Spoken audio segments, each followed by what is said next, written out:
اب میری گود نہ اجاڑیں بھائی، میری سونی گود کو بات دیں بھائی، مجھے میرا بچہ لا کر دیں۔ کومل بیگم رونے لگیں۔ ایک طرف ان کی بیٹی اور دوسری طرف ان کا روش کا آپریشن ہو چکا تھا، لیکن ابھی تک اس کی حالت بہت نازک تھی۔ ڈاکٹر نے بول دیا تھا اگر اسے ہوش آئے تو ٹھیک، ورنہ ہماری طرف سے اجازت ہے۔ اور کومل بیگم ہاں بلک بلک کر رونے لگی۔ ان کے پاس اب بچہ ہی کیا تھا، صرف مانور۔ اسے اپنے سینے سے لگا کر وہ روتے ہوئے بولی، مانور تمہارے بہن بھائی بھی اب تمہارے پاپا اور روح کی طرح ہمیں چھوڑ کر چلے گئے۔ بچے ہم دونوں اکیلے رہ گئے۔ کومل بیگم روتی ہوئی بار بار یہ کہہ رہی تھی۔ حنین سے دیکھا نہ گیا، وہ بھاگ کر آئے۔ پھوپھو آپ ایسے کیوں بولتی ہیں؟ میں ہوں آپ کا بیٹا، میں آپ کے ساتھ رہوں گا، میں آپ کے پاس رہوں گا۔ جیسے کومل بیگم نے اپنے سینے سے لگایا، میرا بچہ دیکھ تیری پھوپھو اجڑ گئی۔ اس کا آہستہ آہستہ گھر اجڑ گیا، کسی کی نظر کھا گئی۔ تیری پھوپھو خوشیوں کو بس یہی بولے جا رہی تھی اور رو رہی تھی۔ اتنے میں وہاں پر ایمرجنسی الرٹ ہوا اور ہر طرف افراتفری مچ گئی، کیونکہ ٹرین پٹری سے اتر گئی تھی، جس کی وجہ سے حادثہ پیش آیا اور اسپتال میں ایمرجنسی نافذ کی گئی۔ وہیں پر ایک بچہ اسٹریچر پر لایا گیا، جس کے ساتھ اس کی ماں کی بھی باڈی پڑی تھی۔ وہ جیسے ان کے سامنے سے گزرے، اس کومل بیگم کی نظر اس کے گلے میں موجود لاکٹ پر پڑی۔ وہ بھاگتی ہوئی اس تک گئی۔ وہ تقریباً 4-5 سال کا بچہ تھا۔ بچے کے گلے میں چین۔ کومل بیگم نے جب وہ لاکٹ دیکھا تو انہوں نے رونا شروع کر دیا، کیونکہ وہ ان کے ماہر خانزادہ کا لاکٹ تھا، کیونکہ وہ لاکٹ چاندی کا بنا ہوا تھا جس میں اس کا نام لکھا ہوا تھا۔ کومل بیگم اس لاکٹ کو گلے لگا کر خوب روئیں۔ انہوں نے سمجھا وہ ان کا ماہر ہے۔ انہوں نے اس بچے کی حالت دیکھی تو وہیں غش کھا کر گر گئیں۔ انہیں جلدی سے ایمرجنسی میں لے جایا گیا، کیونکہ ان کا بی پی شوٹ کر گیا تھا اور ان کی حالت کافی خراب ہو چکی تھی۔ انہیں انڈر آبزرویشن رکھا گیا تھا۔ کافی گھنٹوں کے بعد جا کر انہیں ہوش آیا، لیکن پھر بھی بار بار وہ رو رہی تھی، جس پر اماں بھی نے انہیں سہارا دیا۔ نہ رو میری بچی، تیری بچیوں کو تمہاری ضرورت ہے۔ تمہارا بیٹا تو چلا گیا، لیکن تمہاری بچیوں کو تمہاری ضرورت ہے۔ اماں کے بتانے پر انہیں یاد آیا کہ ان کی روش تو ہاسپٹل میں۔ میری بچی بیٹا ابھی تک اسے ہوش نہیں آیا۔ ڈاکٹر نے جواب دے دیا۔ وہ بولتے ہیں کہ ہم کچھ نہیں کر سکتے، یا تو کوما میں چلی جائے گی یا وہ ساری زندگی کے لیے پاگل ہو جائے گی۔ بچے بس تو دعا کر، اماں ایسے نہ کہیں۔ کومل بیگم تڑپ ہی گئیں۔ بچے ہم اب کچھ نہیں کر سکتے، تمہیں ہمت کرنی ہوگی، اماں بھی نے کہا۔ تو کومل بیگم ٹوٹ ٹوٹ کر رونے لگی۔ اماں بھی نے کہا حوصلہ رکھ، اللہ تعالیٰ کی مرضی تھی، جو اللہ کی مرضی ہوتی ہے وہی ہوتا ہے۔ طویل انتظار کے بعد روش کو ہوش آیا۔ وہ چیخنے چلانے لگی۔ اسے دوبارہ سے نیند کا انجیکشن دے کر سلا دیا گیا تاکہ وہ پرسکون رہے۔ وہ جتنا پرسکون رہتی اتنا ہی اس کے لیے اچھا ہوتا، اس لیے اسے پرسکون کرنے کے لیے اسے نیند کا انجیکشن دیا گیا۔ ڈاکٹر نے آ کر بتایا وہ ہوش میں تو آ گئی ہے، لیکن ابھی بھی اس کی حالت کافی کریٹیکل ہے، اس کا بہت خیال رکھنا پڑے گا۔ کومل بیگم نے کہا میں اس کا بہت خیال رکھوں گی، بس مجھے میری بیٹی ٹھیک کر کے دے دیں۔ ڈاکٹر صاحبہ نے اس عورت کی طرف دیکھا جو 4 دن سے یہاں پڑی ہوئی تھی اپنی بچی کے لیے۔ بیچ میں خود بھی اس کی طبیعت خراب ہو گئی تھی۔ ڈاکٹر نے انہیں حوصلہ دیا، فکر نہ کریں، آپ کی بچی بہت جلد ٹھیک ہو جائے گی، ہم پوری کوشش کر رہے ہیں۔ تو کومل بیگم نے اس کے آگے ہاتھ جوڑ دیا۔ آپ کا بہت شکریہ، اللہ کے بعد میں آپ کا شکریہ ادا کرتی ہوں جس نے میری بچی کی زندگی بچائی۔ تو ڈاکٹر کی آنکھیں نم ہوں گی۔ انہوں نے کومل بیگم کو شولڈر پر ہاتھ رکھا۔ بے فکر رہیں، آپ کی بچی بالکل ٹھیک ہو جائے گی، لیکن کچھ کیئر کرنی پڑے گی۔ جس پر کومل بیگم نے جلدی سے آنکھیں صاف کیں۔ میں سب کچھ کر لوں گی، جو کچھ من پڑا میں کروں گی، بس میری بچی کو ٹھیک کر دیں۔ انہوں نے کومل بیگم کو اللہ تعالیٰ سب بہتر کرے گا، ڈاکٹر نے یہ کہا اور وہ چلی گئی۔ ابرار صاحب کو بھی اطلاع مل چکی تھی کہ ماہر کی لاش ملی ہے، لیکن پتہ نہیں کیوں انہیں لگتا تھا وہ ماہر نہیں ہے، بلکہ کچھ تو ایسا ہے جو ان سے مس ہو گیا تھا، کیونکہ وہ اس کے پیچھے گئے تھے تو وہ ریلوے اسٹیشن کی طرف بھاگا تھا اور وہاں پر وہ حادثہ ہو گیا۔ لیکن 2-3 دن کے بعد پولیس اسٹیشن میں رپورٹ درج ہوئی کہ پاس کی ایک بستی میں ایک پرانا گھر ہے، جہاں سے بچے کے رونے کی مسلسل 2 دن سے آوازیں آ رہی ہیں۔ ایک بزرگ نے ریکویسٹ کی وہاں جا کر دیکھیں۔ ابرار صاحب نے 2 پولیس کانسٹیبل اور ایک انسپکٹر کو وہاں کی صورتحال پتہ کروانے کے لیے بھیجا۔ خود وہ کسی ضروری کام سے چلے گئے اور جب شام کو لوٹ کر آئے تو پولیس اسٹیشن میں بچہ رو رہا تھا۔ یہ کس کے بچے کی آواز ہے؟ انہوں نے پوچھا۔ اسی بچے کی آواز ہے، گھر میں اکیلا پڑا ہوا تھا اور کوئی بھی گھر میں موجود نہیں تھا، بھوک سے رو رہا تھا اور ہم اسے یہاں لے آئے۔ کانسٹیبل نے انہیں تفصیل بتائی۔ اچھا، ایسے دودھ وغیرہ دیا؟ انہوں نے پوچھا۔ سر ہم نے دودھ دیا ہے۔ بچے کی کیا عمر ہے؟ کس خیال کے تحت انہوں نے پوچھا۔ سر بچہ بہت چھوٹا ہے، 4 سال کا ہوگا۔ عجیب بات ہے، لوگ اپنے بچوں کو ایسے چھوڑ کر چلے جاتے ہیں۔ سر صاحب کہتے ہیں کہ یہ اس کا بچہ نہیں ہے، کسی کا چرا کر لایا ہے اور خود وہ اوپر سے شام سے غائب ہے۔ بچہ مسلسل رو رہا تھا۔ اچھا بچہ کدھر ہے؟ سر وہ اس کمرے میں ہے۔ ابرار صاحب اس کمرے میں گئے تو وہاں اس بچے کو دیکھ کر تیز قدموں سے استہ گئے۔ ماہر میرا بچہ، انہوں نے اسے اٹھا کر اپنے سینے سے لگایا۔ وہ اسے پہچان گئے تھے کیونکہ وہ ان کے دوست کی کاپی تھا۔ وہ اسفندیار خانزادہ کی طرح لگتا تھا۔ انہوں نے اسے اٹھا کر اپنے گلے سے لگایا اور رونے لگے۔ ماہر بھی اپنے انکل کو دیکھ کر خوش ہو گیا۔ انکل ماہر نے اپنی توتلی زبان سے انہیں بولا۔ ہاں میرے بچے، میں آپ کا انکل ہوں۔ کیا ہوا میرے بچے کو؟ آپ کہاں چلے گئے تھے؟ جس پر انہوں نے اسے اپنے سینے سے لگایا تھا اور پیار کیا۔ انسپکٹر حیرانگی سے دیکھنے لگا کہ صاحب کو کیا ہوا ہے؟ انکل بہت تدبی ہے، ماہر نے ابرار صاحب کو کہا۔ اسے بھوک لگی ہے۔ ابرار صاحب تڑپ گئے ان کی بات سن کر۔ جلدی سے جاؤ دودھ منگواؤ۔ کیا کھائے گا میرا بچہ؟ انہوں نے اس سے پوچھا۔ انکل اس نے پھر بولا۔ اسے بھوک لگی تھی جس کی وجہ سے وہ رو رہا تھا اور اپنی توتلی زبان میں کھانا مانگ رہا تھا جس کی کسی کو کوئی سمجھ نہیں آ رہی تھی۔ تو انہوں نے جلدی سے اسے دودھ پلایا، لیکن وہ 2 دن کا بھوکا بچہ، اسے بھوک لگی تھی۔ اس نے پھر کہا انکل بھوت، ابرار صاحب پھوٹ پھوٹ کر رو دیے۔ انہیں لگا ان کا دل پھٹ جائے گا۔ میرے بچے کو بھوک لگی ہے، جس پر اس نے سار لایا اور اس نے پھر کہا بھوک لگی ہے۔ ابرار صاحب زور سے دوڑے، جلدی سے کچھ کھانے کے لیے لے کے آؤ میرے بچے کے لیے۔ سب انسپکٹر بھاگتا ہوا گیا اور دودھ لایا، ساتھ فروٹس اور بہت سے اسنیکس بھی لے آیا۔ ابرار صاحب نے اسے اپنی گود میں لٹایا اور اس کے چہرے اور اس کے جسم پر جگہ جگہ نشان بنے تھے، جیسے کسی نے ہاتھوں سے پکڑ کے صحیح جھنجھوڑا ہو۔ ہاتھوں کے نشان تھے اس کے بازو پر، اپنے لب اس کے ماتھے پر پیار کیا۔ جا کر کپڑوں کا انتظام کرو، نیم گرم پانی ٹاپ میں لاؤ۔ ابرار صاحب اسے اپنی گود میں بٹھا کر دودھ پلانے لگے اور وہ سارا دودھ پی گیا۔ اسے اتنی بھوک لگی تھی۔ انہوں نے اسے فروٹس بھی کھلائے۔ ابرار کی آنکھیں بار بار نم ہو رہی تھیں، جنہیں وہ بار بار صاف کر رہے تھے۔ انہوں نے ایک بار پھر اسے اپنے سینے سے لگایا اور پھوٹ پھوٹ کر رو دیے۔ وہ ان کے دوست کی نشانی تھا، اس کا وارث۔ انہوں نے سوچ لیا کہ اگر اس کے گھر والے سمجھ رہے ہیں کہ وہ مر گیا تو اسے مرے ہی رہنے دیں، کسی کو نہ بتائیں کہ ماہر زندہ ہے، کیا پتہ وہ دوبارہ سے ماہر کو نقصان نہ پہنچائے۔ اس لیے انہوں نے فیصلہ کیا کہ وہ ماہر کو لے کر اپنے دوست کی آخری نشانی اس کے وارث کو لے کر کہیں اور چلے جائیں گے۔ انہوں نے اپنا سب کچھ وہیں چھوڑا، اپنا کیریئر، اپنی جاب، سب کو چھوڑ کر اپنی بیٹی، بیوی اور ماہر کو لے کر وہ ہمیشہ ہمیشہ کے لیے پاکستان سے چلے گئے۔ ان کا ارادہ تھا جب ماہر بڑا ہوگا تو وہ واپس لے کر آئیں گے، اپنے دوست کی وہ نشانی سنبھال کر رکھیں گے، کیونکہ اس کی جائیداد کا وہ وارث تھا، وہی اس کے بعد اس نے سب کچھ سنبھالنا تھا۔ اس لیے اس کی پرورش بہت ضروری تھی، اس کی زندگی کی حفاظت بہت ضروری تھی۔ انہیں پتہ تھا اگر ارمان کو پتہ چلا کہ وہ زندہ ہے تو وہ اسے مار دے گا۔ اس لیے انہوں نے وہاں پر ایک چھوٹے سے بچے، لاوارث بچے کی لاش رکھی اور لوگوں سے کہلوایا کہ انہیں بولے کہ وہ بچہ مار گیا اور ہم نے اسے دفنا دیا۔ اور ایسا بھی ہوا، وہ سمجھا کہ ماہر مار گیا، لیکن وہ زندہ تھا، کیونکہ آئی جی پنجاب اسے لے کر ہمیشہ کے لیے ملک سے باہر چلا گیا تھا۔ وہ دوسری طرف روز کو ہوش تو آ گیا تھا، لیکن وہ پوری طرح سے ٹھیک نہیں ہوئی تھی، بلکہ وہ ڈرتی تھی، وہ ڈر کا زندگی جی رہی تھی۔ ایسے سال گزر گیا، ایسے ہی بلاج کا رویہ سب کے ساتھ کھچا کھچا رہنے لگا، کیونکہ اب سب زیادہ توجہ روز کو دیتے تھے، ہر وقت سب اسی کے پاس رہتے تھے، اسے اکیلا کوئی نہیں تھا چھوڑتا اور اس کے ساتھ اٹیچ ہونے کی کوشش کرتے، کیونکہ وہ زیادہ لوگوں سے ڈرنا شروع ہو گئی تھی، چلانے لگی تھی، کبھی کبھی وہ خود کو نوچتی اور اس کے زخموں سے خون رسنا شروع ہو جاتا۔ انہیں اس کے ساتھ سائے کی طرح رہتا، بلاج اس سے کھچا کھچا رہتا۔ بلاج کو لگتا تھا کہ روز نے سب کو اس سے چھین لیا، اب وہ سب کی لاڈلی بنی پھرتی ہے، لیکن بلاج کو یہ معلوم نہیں تھا کہ اس کے ساتھ کیا کچھ ہو گیا۔ ایسے ہی کہیں اسے 2-3 سال اور سرکے اور اس کے بعد روز تھوڑی تھوڑی سی ٹھیک ہونے لگی۔ کومل بیگم نے ایک خط موصول ہوا جس میں لکھا تھا، کیسی ہے میری جان، سونا ہواؤں میں اڑ رہی ہے، فکر نہ کر، میں بہت جلد پر کاٹوں گا، اور وہ جو تیری بیٹی ہے نا سونا بچ گئی ہے، اسپتال میں تھی، اس کے بھی پر کاٹوں گا۔ پہلے سوچا تھا اپنی بیٹی بناؤں گا تو اسے شادی کر کے، لیکن نہیں، اب بہت جلد میں آؤں گا، دیکھنا میں اس کا کیا حال کرتا ہوں۔ تجھے تکلیف دینے سے بہتر ہے تیری بیٹی کو تکلیف دی، تاکہ تجھے تکلیف پہنچے۔ تجھے تو تکلیف بھی دی تو سہ لے گی، لیکن تیری بیٹی کو تکلیف دی تو نہیں سہ سکے گی۔ میں تیری بیٹی کو تکلیف نہیں دوں گا، دیکھنا تیری بیٹیوں کا کیا حال کرتا ہوں۔ اس خط کے بعد سب ڈر گئے اور سیکیورٹی بہت ٹائٹ کر دی، ہر وقت کوئی نہ کوئی سیکیورٹی گارڈ ان کے ساتھ رہتا۔ اس حادثے کے بعد زیر اثر روش اور بلاج کا، جبکہ نین اور نور کا نکاح کیا گیا، تاکہ ان کے پاس ایک مضبوط رشتہ ہو جس کے سارے ان کی حفاظت کر سکے۔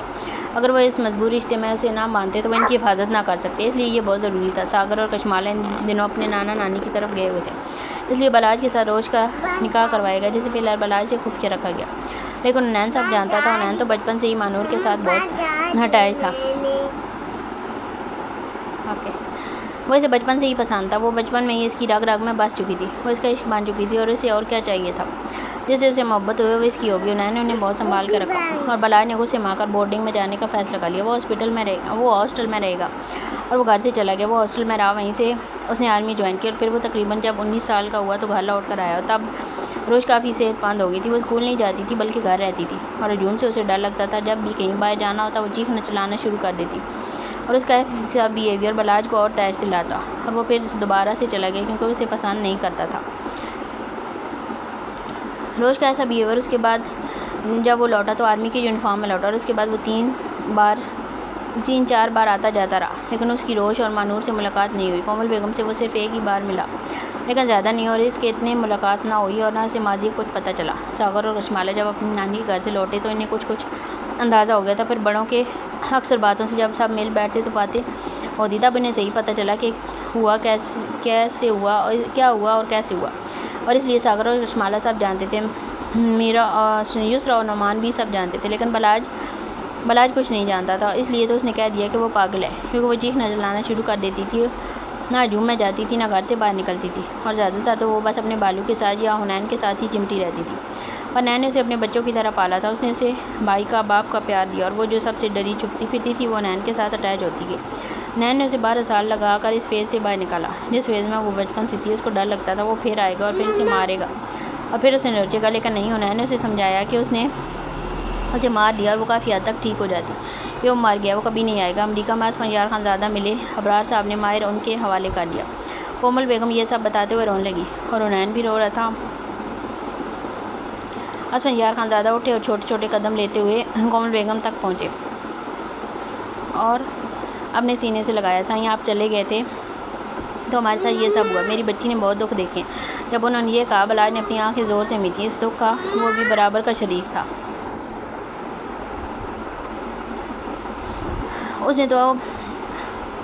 اس نے بھی تو اسے کتنے دکھ دیے، تکلیف دی۔ بلاج کو خود پر رہ رہ کر غصہ آ رہا تھا، وہ کیوں نہ سمجھا کہ اس کے پیچھے کیا وجہ ہو سکتی ہے۔ مہتاب صاحب کی بھی آنکھیں نم تھیں۔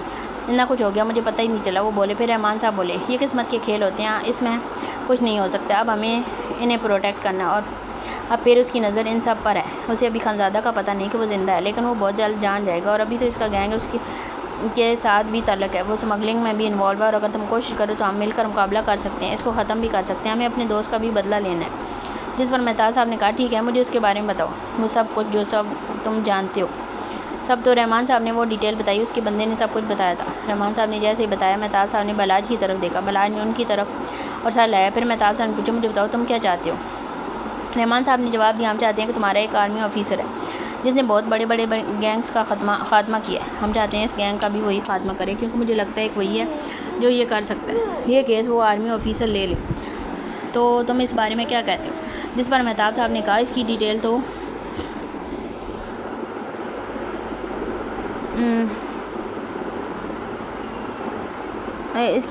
رحمان صاحب نے انہیں بتایا، پھر بولے کہ ہمیں اس کا نام نہیں پتہ، لیکن اس نے سنا ایک بہت بڑے گینگ کو ختم کیا اس نے، یہ بھی اس طرح کا ایک گینگ ہے جس سے ہمارے ملک کی بربادی ہو رہی ہے، بچے ڈرگس کے عادی ہوتے جا رہے ہیں، اسکول اور کالجوں میں بھی اس نے کام شروع کر دیا ہے، بہت مشکل ہے اس پر راہ ڈالنا، کیونکہ یہ بزنس کرتا ہے اور بزنس کی آڑ میں سب کام کرتا ہے۔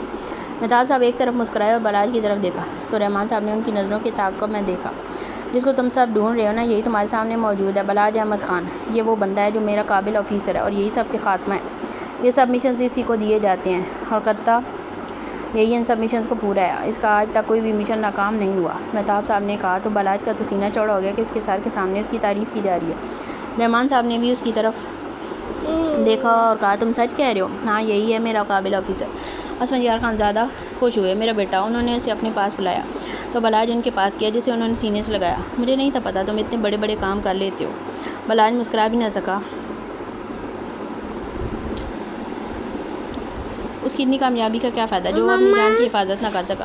یہ تو میری ڈیوٹی ہے انکل، بلاج نے کہا۔ بیٹا ابھی تم نے یہ بھی کرنا ہے۔ پھر بلاج نے کہا، ابھی آپ سب کو میں کچھ بتاؤں؟ ہاں بتاؤ، مہتاب نے کہا۔ سر، آج میں آپ کو رپورٹ جمع کروانے والا تھا اس گینگ کے بارے میں نے ساری انفارمیشن لے لی ہے، بس اب ہم نے ان پر اپنا گھیرا تنگ کرنا ہے۔ اس نے بتایا، تو ٹھیک ہے، پھر ان سے اب ہمارا ذاتی بدلہ بھی نکلتا ہے، تو ٹھیک ہے، تم سے جو بن پڑتا ہے کرو، اور کسی اور چیز کی ضرورت ہو مجھے بتا دینا، تمہاری پوری سہولت مہیا کی جائے گی۔ جس پر بلاج نے یس سر کہا۔ مہتاب صاحب مسکرائے۔